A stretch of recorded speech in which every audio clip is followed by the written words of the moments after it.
అందరికీ నమస్కారం.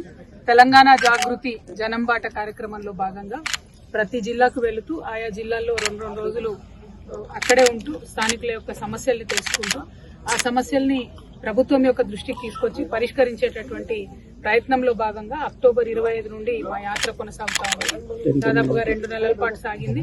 ఈ మధ్యలో పంచాయతీ ఎలక్షన్లు రావడంతో రూరల్ ఏరియాలో ఉన్నటువంటి మా పాదయాత్రను, మా జనంబాట యాత్రను హైదరాబాద్ కి, మేడ్చల్ మల్కాజ్గిరికి షిఫ్ట్ చేసి ఆ 15 రోజులు అక్కడ మేడ్చల్ మల్కాజ్గిరి హైదరాబాద్ యాత్రలో పాల్గొని ఇప్పుడు కొత్తగూడెం నుంచి మళ్ళీ ప్రారంభించాం. నిన్నటితో పంచాయతీ ఎన్నికలు కోడ్ అని అయిపోయింది కాబట్టి ఈ రోజు నుండి మా యాత్ర ప్రారంభించడం జరిగింది.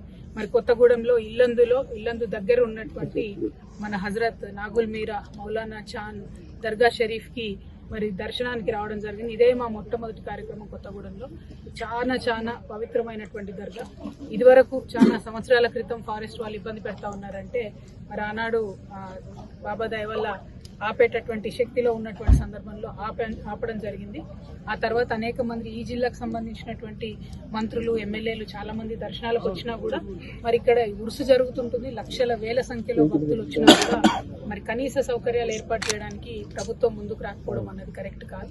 ప్రధానంగా ఇప్పుడు ఇక్కడ ఉన్నటువంటి 8 హెక్టార్ల జాగాలో ఉన్నటువంటి ఈ దర్గాలో ఇక్కడ మంచి రాములవారి ఆలయం ఉంది. హిందూ ముస్లిం ఐక్యతకు నిదర్శనంగా రాములవారికి పూజలు చేయడం, అదేవిధంగా దర్గా షరీఫ్ ని దర్శించుకోవడం రెండు కూడా చేస్తున్నారు భక్తులు. మరి ఈ దర్గాకి ఖచ్చితంగా ఖమ్మం జిల్లాలోనే 3 మంత్రులు ఉన్నారు. ఉమ్మడి ఖమ్మం జిల్లాలో వారి 3ని కూడా నేను కోరుతా ఉన్నాను. ఫారెస్ట్ డిపార్ట్మెంట్ ఇబ్బంది లేకుండా పర్మనెంట్ గా దర్గా షరీఫ్ కి సంబంధించి ఇక్కడ స్ట్రక్చర్స్ కట్టుకోవడానికి మీరు అవకాశం ఇవ్వాలని చెప్పి నేను డిమాండ్ చేస్తా ఉన్నాను.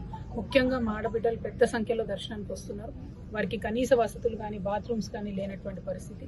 వేల సంఖ్యలో మహిళలు వచ్చినప్పుడు దర్శనానికి చాలా ఇబ్బందిగా ఉంటుంది. కాబట్టి ఇక్కడ పర్మిషన్ ఇచ్చినట్టయితే పర్మనెంట్ గా దర్గాకు సంబంధించిన బేసిక్ స్ట్రక్చర్స్, లిమిటెడ్ పర్మిషన్ ఇచ్చినా సరే శానిటరీ ఆస్పెక్ట్ లో ఇవ్వండి. 1, 2 పైకి నీళ్లు లేనటువంటి పరిస్థితి. దాదాపు 120 బోర్లు వేసినా కూడా బోర్లన్నీ ఫెయిల్ అయినటువంటి పరిస్థితి. కాబట్టి వాటర్ పైప్ లైన్ ద్వారా, మిషన్ భగీరథ పైప్ లైన్ ద్వారా మరి పైకి నీళ్ళు ఇవ్వాలని చెప్పి నేను డిమాండ్ చేస్తా ఉన్నాను. అదేవిధంగా కరెంట్ అయినా సరే వాళ్ళు చేసుకోవడం తప్పితే ప్రభుత్వం చేసింది తక్కువ ఉంది. కాబట్టి కొంత ప్రత్యేక దృష్టి ఇక్కడ దర్గా మీద పెట్టాలని, డెవలప్మెంట్ చేయాలని చెప్పి మేము కోరుతా ఉన్నాం. ఈ తర్వాత 2 రోజులు రకరకాల సమస్యలతో అనేక మంది ప్రజలు మాకు మెసేజ్ల ద్వారా, వాట్సాప్ ద్వారా, ఫోన్ల ద్వారా చెప్పినటువంటి అనేక సమస్యల్ని పరిశీలించడానికి ఇవాళ రేపు వెళ్తాం. రేపు పొద్దున మళ్ళీ కొత్తగూడెం టౌన్లోనో, భద్రాచలం టౌన్లోనో మీతో ఇంటరాక్ట్ అవుతాను. ఆ సందర్భంగా ఈ 2 రోజుల కార్యక్రమాన్ని కూడా చెప్తాను. బట్ ప్రారంభమే దర్గా షరీఫ్. సీతారామ ప్రాజెక్టు అన్ని ఉన్నాయి, చాలా ఉన్నాయి, ఇంకొకటి కాదు. కొన్ని సమస్యలు ఉన్నాయి మేడం. మీరు డిసైడ్ చేశారా సమస్యల మీద? ప్రతి నియోజకవర్గంలో ఉన్నటువంటి సమస్యల మీద మీలాంటి మిత్రులు చాలా మంది చెప్తా ఉన్నారు. మేము ఇక్కడికి వస్తున్నాం జనంబాట అని షెడ్యూల్ చూడగానే ఎన్నో మెసేజ్లు వస్తున్నటువంటి సందర్భం. అవన్నీ కూడా నేను రేపు మార్నింగ్ మీకు డీటెయిల్ గా చెప్పడం జరుగుతుంది. వీలైనన్ని విజిట్ చేస్తున్నాం. విజిట్ చేయలేని అన్నింటినీ కూడా లెటర్స్ ద్వారా అధికారుల దృష్టికి, మంత్రుల దృష్టికి తీసుకెళ్లి డిమాండ్ చేసి వాటిని వెంటబడి ఫాలో అప్ చేసి పరిష్కరిస్తున్న విషయం మీకు తెలిసిందే. ప్రతి జిల్లాలో అదే చేస్తున్నాం.